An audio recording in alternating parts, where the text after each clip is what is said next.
Bibiliya avuga ngo imbabazi z'Uwiteka ziri kuba mwubaha uko ibihe bihaye ibindi. Kandi Imana tuvuga mu kanwa kacu, imbabazi z'Uwiteka zigira igihe zirangira. Hariho igihe kigera imbabazi z'Uwiteka zikarangira, zigacyura igihe. Nukuvuga ngo niyo mpamvu tubwira abantu, tukababwira dushize amanga tudatinya, tubabwira yuko byanga bikunda umuntu natihana inkota y'Uwiteka irabanguye. Uri mu butayu, ubutayu bugenza igihe kirekire, ariko amakuru ufite ni amakuru meza, ngo ufitiye amakuru meza. Ubwo bukene bagusuzugurira ngo uri umukene, aho niho Imana ihereye iguhoza ayo marira, igiye kuguhindurira amateka. Nawe uzaba umuntu ukomeye, uzaba umugabo nyamugabo.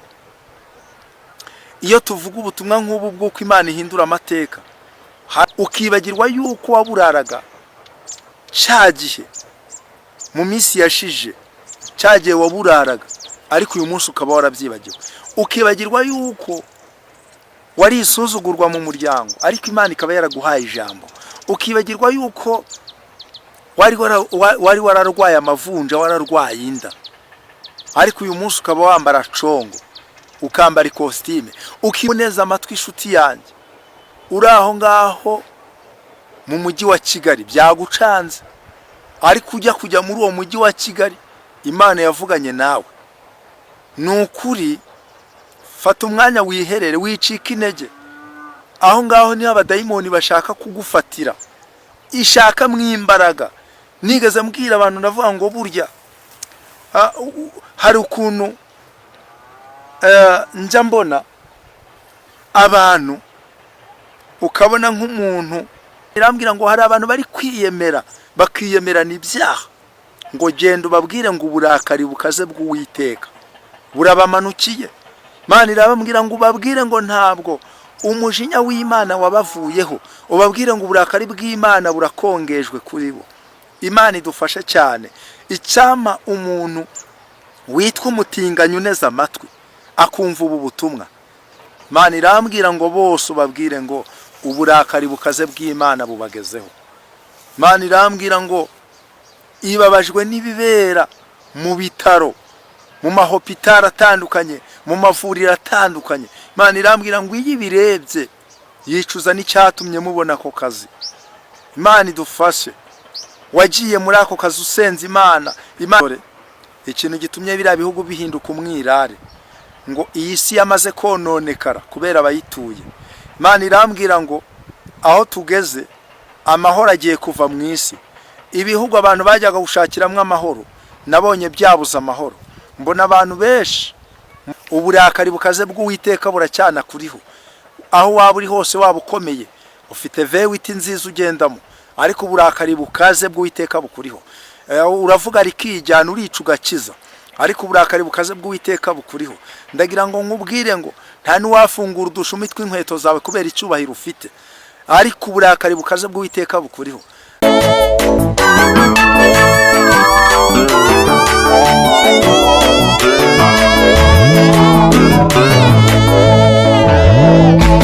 Nkuko musanzwe mubizi, tugera hano kuri kamera dufite amakuru Imana yaduhaye.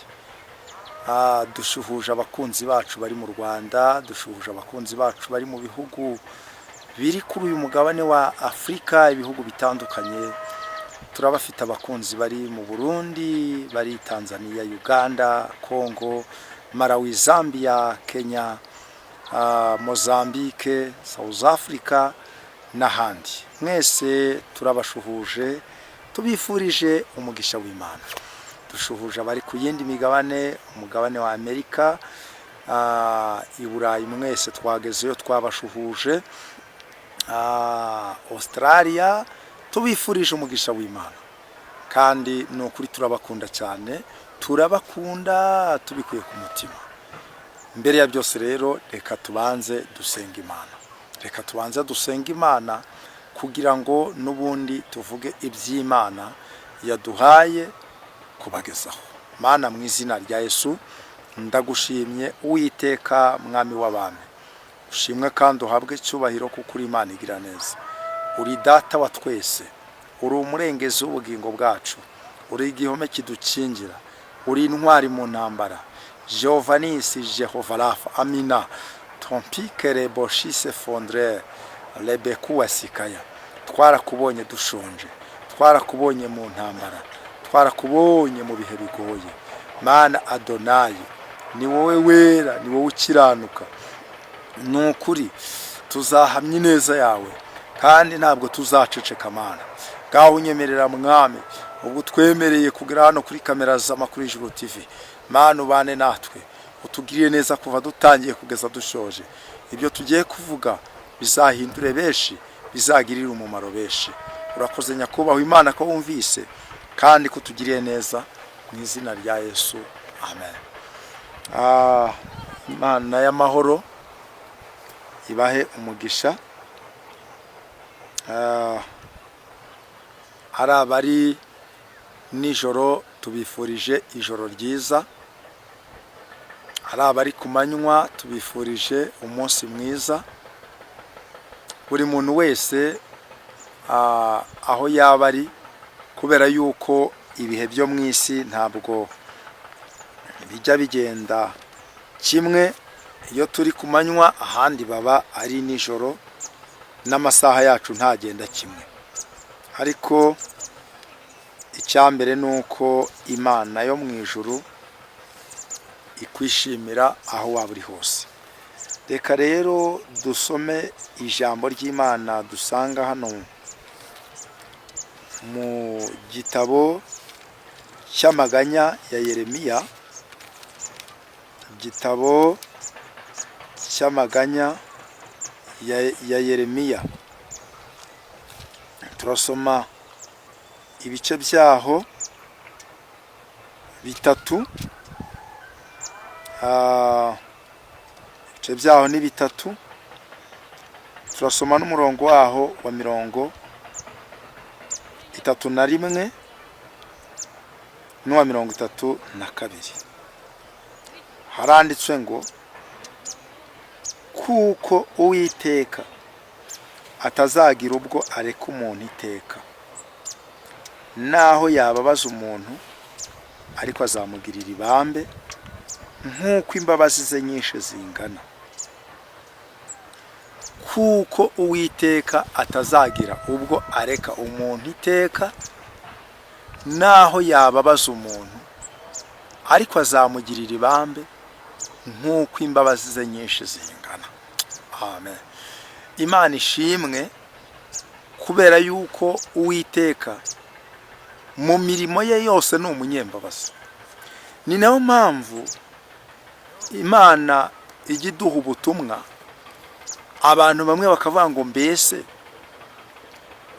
kw'Imana yavuze yuko uburakari bwayo bumanukiye abanyabyaha, n'ubundi tukaba tubona bihora gutyo, tukaba tubona abanyabyaha bakora ibyaha, abasambana bagasambana, abarozi bakaroga, abajura bakiba, umuntu wese agakora ikibuko abyumva, kandi tukabona guwe neza. Ese Imana izahana abanyabyaha ryari? Ariko burya ijambo ry'Imana nararisomye riravuga ngo imbabazi z'Uwiteka nizo zituma tudashiraho.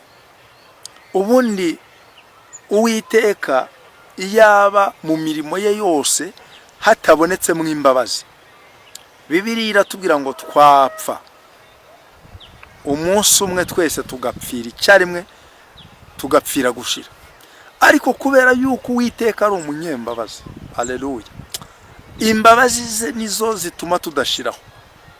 Kubusambana ukabona burakeye, ukajya mu mirimo yawe ukunguka, ugahinga, Uwiteka akakugushiriza imvura mu murima, ukabona ugiye gusarura ejo urariye, uri umurozi, uri umujura, uri umutinganyi, uri umwicanyi. Burya ibyo byose ni imbabazi z'Uwiteka.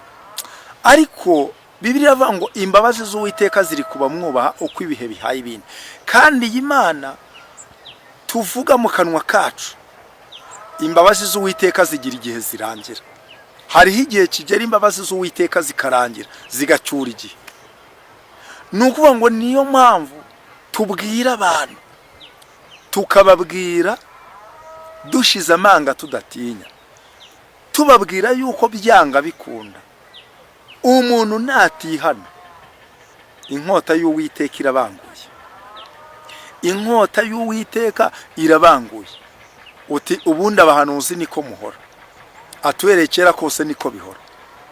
Ndagira ngo nkubwire ngo wowe uneze amatwi, iri jambo ritubwiye ngo naho Uwiteka yababaza umuntu azamugirira ibambe. Ni wa muntu wamwubashye, wa muntu uri mu kigeragezo. Umuntu akaba yubaha Imana ariko agahura n'ikigeragezo cyo kubura urubyaro, abantu bakamuseka ngo ko asenga se, n'ubundi iyo Mana ko itamuhaye urubyaro. Vuga makeya, uvuga uziga, kuko umuntu w'Imana aratungurana. Uko niko Hana yari yarabuze umwana, Penina akamwishima hejuru, akamuvuga amagambo menshi, ariko igihe kiragera Imana yibuka Hana kubera ko yari yarubashye Imana. Ndagira ngo nkubwire ngo nujya ugera ku muntu wubashye Imana ujye uvuga makeya. Uyu muntu wubashye Imana, son pile voshi se fondre. Uyu muntu wubashye Imana nukuri hari icyo Imana yamuvuze, hari icyo Imana yamugambiriyeho. Wimureba gutyo Paulo ngo inzoka iramuruma, baravuga bati uriya muntu arapfa, ariko bategereza yuko apfa barabibura. Hari abantu bazategereza yuko tuzapfa, ariko ntabyo bazabona. Dawidi ati sinzapfa nzarama, kugira ngo ntekerereze abantu imirimo Uwiteka yakoze. Uri mu kigeragezo, imiryango yarakwanze, uri mu ntambara n'inshuti zakuvuyeho, uri mu butayu, ubutayu bugenza igihe kirekire, ariko amakuru ufite ni amakuru meza, ngo ufitiye amakuru meza. Ubwo bukene bagusuzugurira ngo uri umukene, aho niho Imana ihereye iguhoza ayo marira, igiye kuguhindurira amateka. Nawe uzaba umuntu ukomeye, uzaba umugabo nyamugabo. Iyo tuvuga ubutumwa nk'ubu bw'uko Imana ihindura amateka, hari abantu bashyiraho komedi bati mujye mubwira abantu iby'ubugingo, ariko ibyo by'ubugingo tubivuga ko twariye. N'uyu munsi njyewe ntariye, ntabwo naza kuvuga ngo ijwi risohoke, kandi kuba nariye hari igihe cyabayeho ndasonza. Imana imbwira ati mwana wanjye ntabwo ariko bizahora, reka rero mvugira Imana, kubera yuko uyu munsi wa none Imana iri kumpa ibyo kurya nkabona ntabwo mburaye, ntabwo nirengagije ko hari abandi baburaye. Ikibazo Imana igigirane n'abantu bayo ni ukwibagirwa, ukibagirwa yuko waburaraga cyagihe mu minsi yashije, cyagihe waburaraga, ariko uyu munsi ukaba warabyibagiwe. Ukibagirwa yuko wari isuzugurwa mu muryango, ariko Imana ikaba yaraguhaye ijambo. Ukibagirwa yuko wari wararwaye amavunja, wararwaye inda, ariko uyu munsi ukaba wambara congo, ukambara ikositime. Ukibuka yuko kera utari uzi gukaraba, ariko uyu munsi ukubitamo ikote ryawe ryiza. Hari umugabo w'inshuti yanjye, wenda azanabyumva, uri mu gihugu cya Swaziland. Niwe ujya ukunda kubona ubutumwa natambukije, naba nambaye neza akambwira ati mukozi w'Imana rwose ngushimiye ko utambukije ubutumwa wari wambaye neza. Nanjye nkamubwira ni ukubera Imana. Twambaraga ibiremo, ariko Imana yaduhaye kwambara udukote twiza nk'utu ngutu. Njya mvuga ngo n'amakositime tuzayambara, biri mu nsezerano. Uyu munsi ishobora kuba nambara iri kote, ariko ejo hazaza muzayamona ni gutambutsa ubutumwa nambaye ikositime kubera Imana. Haleluya! Kubera yuko hari icyo Imana yavuganye natwe, kandi icyo Imana yavuganye natwe ntabwo gihinduka. Imana ishimwe ngo naho yababaza umuntu ngo izamugirira ibambe, kuko itanezezwa no kubabaza abantu cyangwa ngo ibatera agahinda. Agahinda ufite umaranye imyaka n'imyaka Imana yarakabonye. Igihe kirageze rero Imana ikugarutseho. Imana ikugarutseho mwene data. Kandi reka nkubwire, wowe neza amatwi inshuti yanjye, uri aho ngaho mu mujyi wa Kigali byagucanze, ariko kujya muri uwo mujyi wa Kigali Imana yavuganye nawe. Nukuri fata umwanya wiherere, wicika intege. Aho ngaho ni abadayimoni bashaka kugufatira, ishaka mwimbaraga. Nigeze mbwira abantu ndavuga ngo burya hari ukuntu njya mbona abantu ukabona nk'umuntu yikoreye umutwaro uremereye cyane, ariko kuba wikoreye akaba afite abamusayidiye kugira ngo uriya mutwaro ugere ku mutwe. Hari igihe uriya muntu aruhuka, ariko biri bube ngombwa yuko asubukura iki uriya mutwaro. Ni ukuvuga ngo rero iyo abuze abamusayidira yishakamo imbaraga paka uriya mutwaro akawushyira akawushyira ku mutwe. Ishakemo imbaraga, usenga Imana. Imana irashaka kugutabara, ariko abadayimoni nabo bafunze inguni. Shaka imbaraga, senga amasengesho yo gukubita inguni z'abadayimoni kugira ngo n'ubundi Imana ikora ibyigambiriye. Turi ku ijambo rivuga ngo naho yababaza umuntu ariko izamugirira ibambe. Imana ikugarutseho. Yabonye ukuntu bagusohoye mu nzu wabuze amafaranga yo kwishyura inzu. Yarabibonye we. Ahangaha ndi mu butayu, nk'uko mubizi tujya twigira mu butayu gusenga. Mu by'ukuri tukigira mu butayu gusenga, twagirirwa ubuntu n'Imana ikaduha amakuru. Hari abantu turimo dusengana mu kanya, ariko bo baratashye. Numva umubyeyi umwe ateruye isengesho aravuga ngo Mana, bambwiye nyirinzu yambwiye ko uyu munsi nindara nishyuye inzu muvira mu nzu. None Mana, agahinda kanje nkazanye imbere yawe, Mana bari wowe undengera. Ndebye ku ikofi yanjye sanga rwose pe, sanga ikofi yanjye nanjye iri guhamagara nta kintu kiriho. Bene da, asenze isengesho, ndavuga ntiyo ngira uko mugenza nanjye mba ngize uko mugenza. None rero ndimo nkubwira mwene data, wowe uri mu nzu yawe ukaba usenga Imana, ujye ubiha n'agaciro uvuga uti ngiye kuba ndi mu nzu yanjye natanze iki. Abandi bari gusohorwa mu nzu kubera ko babuze ubwishyu bwo kwishyura inzu. Ujye ubiha agaciro. Wowe nubwo ugikodesheje, Imana yaguhaye akazi, kwishyura inzu ntibikugora, ariko abandi bari kuzisohorwamo. Ni ukuri mperutse gusengana n'umuntu numva aravuze ngo Mana, ati nubwo wampaye inzu, ariko Mana, inzara igiye kuntsinda muri iyi nzu wampaye. Ndangije ndabana burya buri muntu wese aba afite isomo Imana imwigisha. Kandi reka nkubwire, buri muntu wese afite ishuri rye.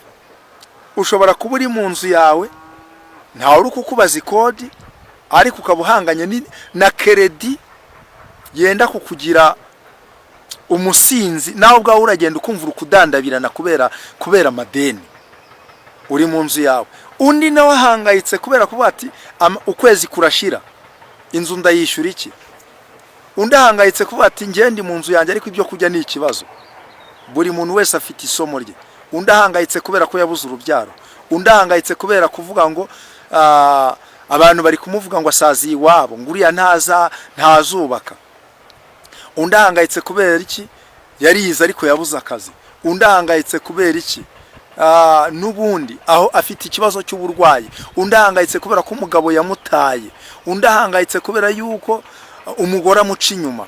Undi ahangayitse kubera yuko abana bamunaniye. Undi ahangayitse kubera yuko arakora bikanga, icyo akoze cyose bikanga.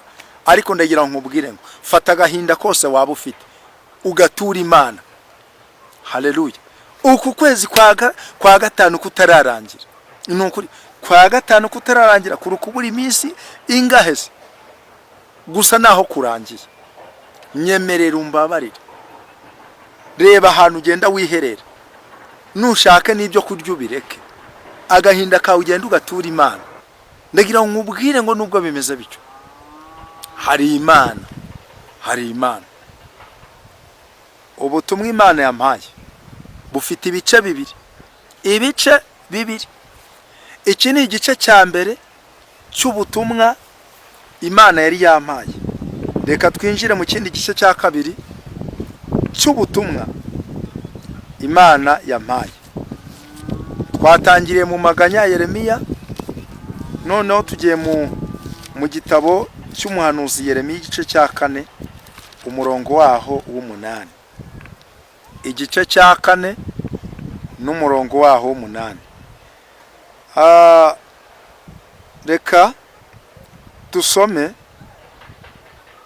duhereye ku murongo wa 6 turageza ku murongo w'8. Haranditswe ngo, mushinga ibendera aherekeye Siyoni, mwiyarure nimurushye muzuyaza, kuko ngiye kuzana icyago kizaturuka ikasikazi no kurimbuka gukomeye.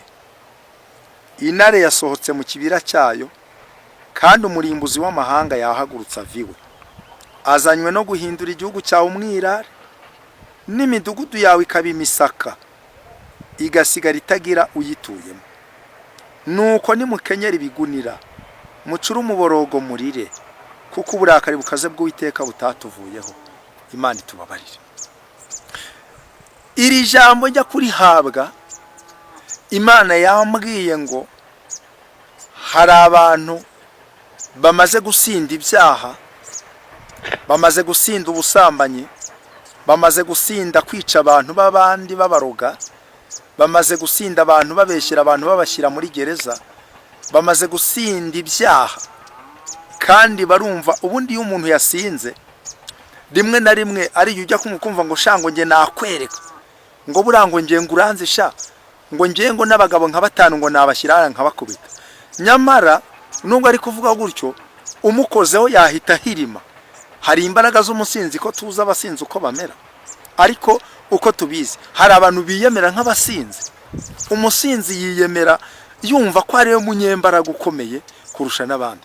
Imana irambwira ngo hari abantu bari kwiyemera, bakiyemera n'ibyaha, ngo genda ubabwire ngo uburakari bukaze bw'Uwiteka burabamanukiye. Imana irabambwira ngo ubabwire ngo ntabwo umujinya w'Imana wabavuyeho, ubabwire ngo uburakari bw'Imana burakongejwe kuri bo. Imana idufashe cyane.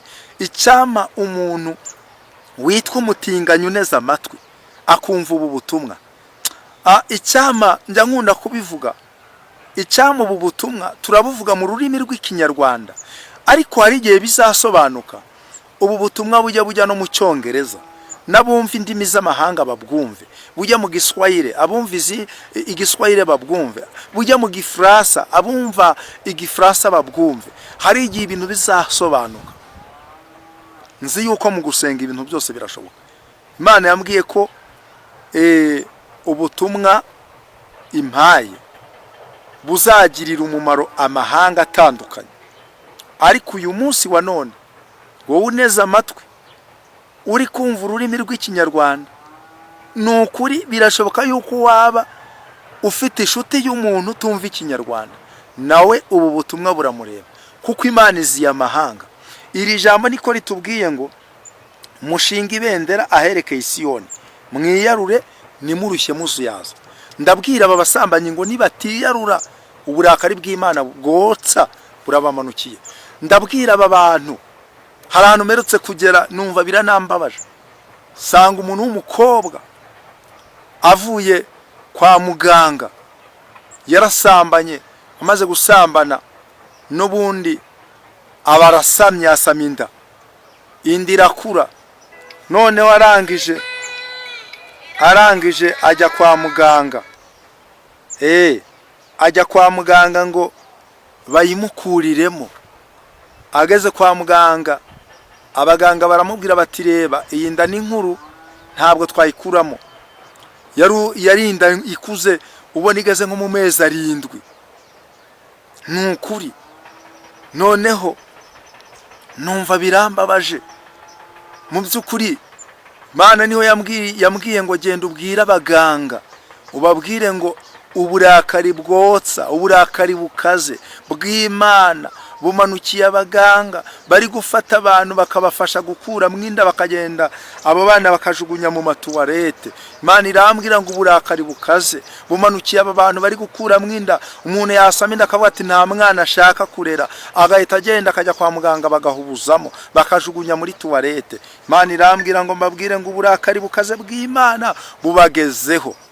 Imana irambwira ngo uyu muntu wakuye mwinda n'uyu muntu wamufashije kugikuramo. Imana irambwira ngo uriya wakoze icyaha nyirizina n'umufatanyacyaha. Imana irambwira ngo bose ubabwire ngo uburakari bukaze bw'Imana bubagezeho. Imana irambwira ngo ibabajwe n'ibibera mu bitaro, mu mahopitari atandukanye, mu mavuriro atandukanye. Imana irambwira ngo iyo ibirebye yicuza n'icyatumye mubona ako kazi. Imana idufashe. Wagiye muri ako kazi usenze Imana, Imana iguha akazi igira ngo uzagenda usiba icyuho umenye uguriwe, ariko ibyo uri gukora uyu munsi bibabaje Imana, bibabaje Imana. Imana irambwira ngo mbabwire ngo Imana imanuwe no guhana umuntu wese witwa yuko yashyize Imana mu kanwa ke mu buryo bw'uburyarya cyangwa mu buryo bwo kuriganya. Ijambo ry'Imana rivuga ngo nimusengere mu mwuka no mu kuri. Aba bantu basenga Imana ariko ari abanyabyaha, bafite inkovu z'ibyaha, Imana irabazi. Ijambo ry'Imana yatubwiye ngo nimushinga ibendera herekeye Siyoni kandi mwiyarure nimurushye muzuyaza. Nibangahe bafashe umwanzuro wo kwiyarura bakava mu byaha? Nibangahe bafashe umwanzuro wo kuva mu byaha? Hari igihe abantu batureba twibereye mu butayu bakavuga batariko bari abantu kubera iki batagenda ngo bajya ahantu h'imvip bavuga Imana. Twebwe turi abanyabutayu. Erega Imana yiyeretse Mose mu ishyamba. Ninde wabashutse? Yesu yavukiye hehe? Mu kiraro cy'inka. Yavukiye hehe?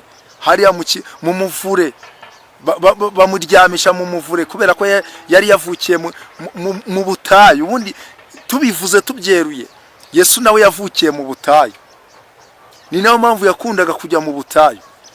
Natwe kubera ibyo twagiye tubona n'imbaraga z'Imana, twabonye yuko gusenga Imana, kugenda ukiherera mu butayu ugasenga Imana, Imana ibona ko nta cyiza kindi cyakuzanye, nta cyubahiro. Iyo turanga tuba twasize amafiyeri n'ibyubahiro n'ibindi, tukaza kwihererana n'Imana.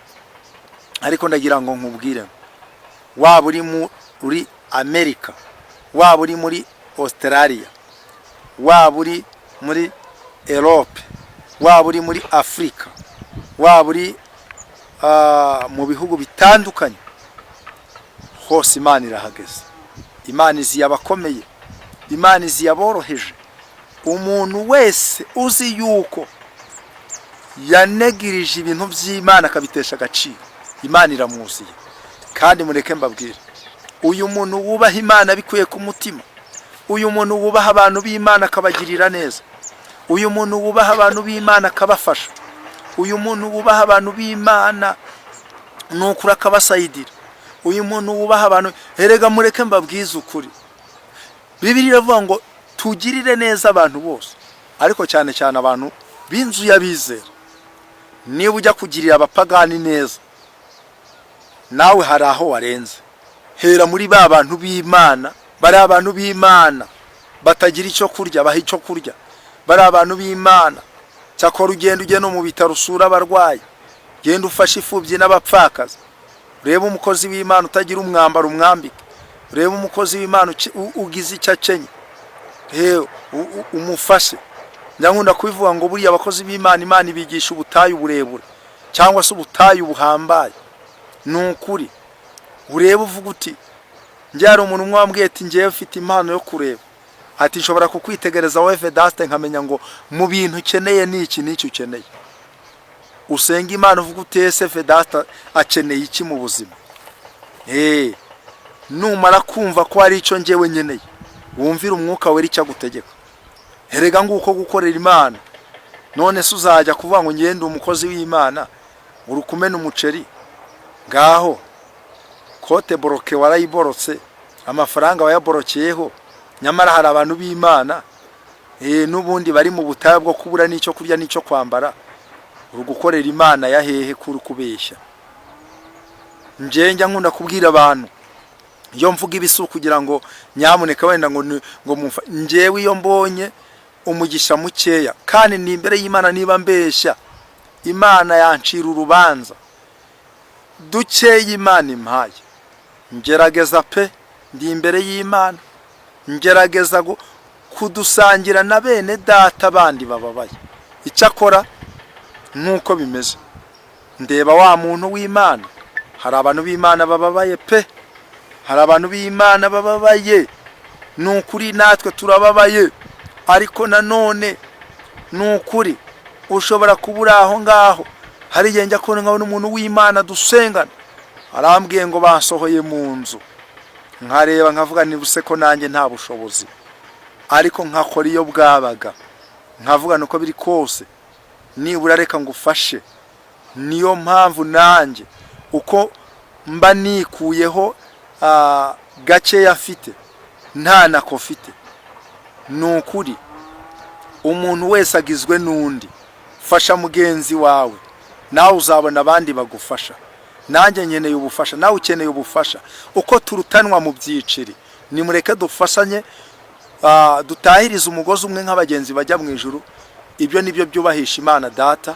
Ijambo ry'Imana riravuga ngo icyo Imana ishaka nuko twera imbuto, kuko ngo izo mbuto twera nizo zizagaragariza b'abapagani yuko turi abantu b'Imana. Ariko ijambo riratubwiye ngo intare yasohotse mu kibira cyayo, kandi umurimbuzi w'amahanga arahagurutse aviwe. Azanywe no kurimbuza igihugu cyawe, azanywe no kurimbura igihugu cyawe ngo kigahinduka umwirare. Nabonye ibihugu bitandukanye bihinduka umwirare. Imana irambwira ngo dore ikintu gitumye biriya bihugu bihinduka umwirare, ngo iyi si yamaze kononekara kubera abayituye. Imana irambwira ngo aho tugeze amahoro agiye kuva mu isi. Ibihugu abantu bajyaga gushakiramo amahoro nabonye byabuze amahoro. Mbona abantu benshi bari gushaka kubivamo, ariko inzira ntayo. Imana irambwira ngo amahoro asigariye ahantu hamwe gusa, ku muntu wiringiye Imana, kubera yuko iyi si yamaze kononekara n'abadayimoni bazamukiye muri yo kubera ibyaha. Buriya ibyaha, niba Bibiliya ivuga ngo nta mahoro y'abanyabyaha, ni Uwiteka avuga. Ntuzihumurize ngo njyewe nzabona amahoro kandi uri mu byaha. Ayo mahoro wayakura hehe? Ntayo wabona. Ijambo riratubwiye ngo mukenyere, ngo imidugudu yayo ikaba imisaka igasigara itagira uyituyemo. Ngo nuko nimukenyere ibigunira, mucure umuborogo muriye, kuko uburakari bukaze bw'Uwiteka butatuvuyeho. Uburakari bukaze bw'Uwiteka buracyana kuriho. Aho waba uri hose, waba ukomeye, ufite vewiti nziza ugendamo, ariko uburakari bukaze bw'Uwiteka bukuriho. Uravuga rikijyana, urica ugakiza, ariko uburakari bukaze bw'Uwiteka bukuriho. Ndagira ngo nkubwire ngo nta nuwafungura udushumi tw'inkweto zawe kubera icyubahiro ufite, ariko uburakari bukaze bw'Uwiteka bukuriho. Kandi nabwiye abantu ngo hirya y'umugabo harundi. Nuko ndagira nkubwire ngo hirya y'umugabo harundi. Urumva yuko uri umunyembaraga, ariko hirya yawe harundi munyembaraga witwa Uwiteka. Uyu nguyu rero ubwo ahagurutse akabaje guhindisha umushyitsi akabaje guhindisha amahanga umushyitsi, uzamuhungira hehe? Nujya no mu kirere mu ndege uzasanga ariyo. Yewe niba uzi no koga mu nyanja nujyayo uzasanga ariyo. Yewe nuvuga uti reka fata icyogajuru nje mu kwezi, aho ngaho naho uzamusangayo. Ndagira ngo nkubwire ngo wowe uneze amatwi, ikintu Imana ipfa nawe nuko wihanuye umunsi ejo ukabisubiramo. Ihanire kureka, urihana gusambana ejo ukongera ukabisubiramo. Mbese nufata umwanzuro Imana yabuze igice yagushyiramo, ariko uyu munsi wa none fata umwanzuro wihanye, Imana irakubabarira. Nukuri Imana irakubabarira, Imana irakubabarira. Yicaye ku ntebe y'imbabazi, Imana yacyagufitiye imbabazi. Reka twihuse dusome ijambo riri mu Migani 12:3. Haranditse ngo nta muntu ukomezwa no gukora ibibi, kandi umuzi w'umukiranutsi ntuzarandurwa. Nta muntu ukomezwa no gukora ibibi, nubwo wibwira yuko ukomereye mu byaha, ariko nagira ngo nkubwire ngo gukomera kwawe ni ubusa. Mu kanya gatoya abantu bazagushaka bakubure, kubera yuko Bibiliya tubwira ngo nabonye umunyabyaha agaye nk'igiti cyishimiye ubutaka, ngo ariko narahanyuze n'ubundi ngo sanga adahari, ndamushaka ndamubura. Ariko umuzi w'umukiranutsi ntuzarandurwa. Abakiranutsi Bibiliya bavugaho iki? Yesaya 3:10. Haleluya. Hari ijambo rivuga ngo nimuvuge ko abakiranutsi bazagubwa neza, kuko bazatungwa n'imirimo y'amaboko yabo. Igihe kirageze ngo umukiranutsi w'Imana yibukwe. Bibiliya ivuga iki muri Zaburi? Hari ijambo rivuga ngo azashisha nk'umukindo, ashyirwe hejuru nk'umwerezi w'Ilebanoni, ngo kuko batewe mu rugo rw'Uwiteka bazashishira mu bikari by'Imana yacu. Igihe kirageze ngo abakiranutsi b'Imana dushishire mu bikari by'Imana, kuko Imana yaje kunyereka intebe nziza y'icubahiro. Mbona hari umuntu wari uyicayeho yishingikirije ku cyari cyo, yishingikirije ku mashuri, yishingikirije ku buranga, yishingikirije ku cyubahiro, yishingikirije havuka, yishingikirije ku miryango, yishingikirije ku mafaranga afite. Mbona umuntu araje aramubwiye ngo va kuri iyo ntebe, yanga kuvaho kubera icyari cyo. Mbona aramuhiritse, ngiye kubona mbona ya ntebe ayivuyeho, mbona ya maboko yaramuhiritse afashe umuntu w'umukene. Ngiye kubona mbona yicajwe kuri ya ntebe, ngiye kubona mbona ifilime ye, mbona isura yirahindutse, mbona abaye umunyacubahiro. Imana irambwira ngo abantu bubashye Imana, baba ari abasore cyangwa abakobwa, baba ari abagabo cyangwa abagore, baba ari abana batoya, umuntu wubashye Imana nimero ye igezweho, nimero ye igezweho. Ntabwo bikiri mu magambo. Imana yambwiye ngo nimero ye igezweho. Uziko nabonye turi gutunga amafaranga menshi cyane, nkabona turi gutunga amafaranga menshi cyane, nkabona bari kuvuga ngo menya bari abantu baragiye kuzimu. Imana ikambwira ngo umukiranutsi w'Imana igihe kirageze ngo nubundi nawe abumukire, kuko Imana iramwibutse. Mwibuke ijambo rivuga kuri Yosefu. Imana ishimwe cyane. Itangiriro 26 handitse ngo iki? Ni Isaka, ni umugaragu w'Imana Isaka. Igice cya 26 Itangiriro 12. Haranditswe ngo Isaka abiba muri icyo gihugu muri uwo mwaka, yeza ibirutaho inshuro 100, Uwiteka amuha umugisha. Uwo mugabo aba umukire, agenda arushaho ageza aho yabereye umukire cyane. Igihe kirageze ngo natwe tuba abakire cyane. Ni ukuri harahirwa umuntu witeganyirije, akamenya yuko Vedaste nyiri mu butayu, akavuga ati mwana w'Imana, akamereza n'igihumbi atuzagure kaje. Igihe kirageze rero kugira ngo Imana itabara abantu bayo, ariko wowe urahirwa. Wowe ukiri kure ukavuga ati nyamara Vedaste aracyari mu butayu, uwamugirira neza, uwamuha kaje, uwamuha kamfata, uwamuha gasukari. Wowe uri kwiteganyiriza. Igihe kirageze natwe twibukwe n'Imana wa. Ntabwo ari njyewe nyine n'abandi bagenzi banje. Ubutayu tubutinzemo turi benshi.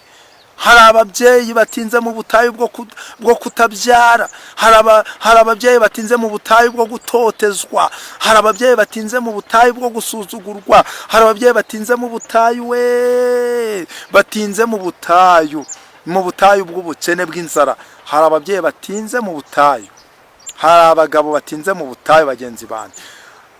Barahari. Hari abasore n'abakobwa batinze mu butayu bwo kudashaka, ariko Imana ibibuke mu izina ryayo. Mureke dusenga Imana. Ndumva Imana igiye kwibuka abantu bayo, ariko ngo inarivuye mu kibira cyayo irasohotse. Umurimbuzi w'amahanga avuye, arahagurutse, azanywe no guhindura igihugu cyawe umwirare. Ibihugu byinshi bigiye kuba umwirare kubera ko ibyaha babyuje. Mbese bafashe amazu yabo, barangije bayagira sitoke y'ibyaha. Mu yandi magambo bafite sitoke y'ibyaha. Mbese ibyaha bava mu cyaha bakajya mu kindi, bagotomera ibyaha nk'abagotomera amazi. Ariko Imana irambwiye ngo imanukanye inkoni, imanukanye umujinya, imanukanye uburakari. Ndagira ngo mbabwire ngo ubu butumwa buri mu bice bibiri. Umuntu wese wumvisha ubu butumwa, ndakeka neza nashidikanya yuko buri wese yiyumvisha icyiciro cye, kandi numara kumva icyiciro cyawe, nukuri ubwira Imana ngo Mana, icyo nyeneye ni imbabazi zawe. Reka dusenge. Mana, mu izina rya Yesu ndagushimye Uwiteka, murengeze ubugingo bwacu. izina ryawe nirihabwe icyubahiro. Mana nyagora ku ngoma iteka, urera kandi urakiranuka. Message wa Mana ndayitambukije igiye kugira ku bantu batandukanye, buri muntu wese. Mana Adonai topile voshise fondre, ndasenze kugira ngo Uwiteka murengeze ubugingo bwacu, iyi message izagirire benshi umumaro kandi abagiye kuyumva. Haleluya. Abagiye kumva iyi message, abagiye kumva ubu butumwa bagafata umwanzuro, uzabagirire neza, uzabagirire neza. Ubuntu bwawe n'imbabazi zawe bizabe kuri bo. Kandi Mwami Imana, nukuri turasenze uhindura amateka. Uyu Isaka wamugiriye neza, natwe tugirire neza. Uyu mwaka wa 2026, uyu mwaka wa 2027, Mana iyi myaka tuzabona ineza yawe. Mana uzaturinda amakuba n'ibyago, uzatwagurira imbago. Uko niko Yabesi yasenze, ndetse nutwagurira imbago natwe tuzagukorera kandi tuzahamya ineza yawe. Tugushimiye ibyo ukoze, tukuragije n'ibiri imbere. Ngaho byose nubikorere kwibahisha, tubisabye Imana mu izina rya Yesu. Amen.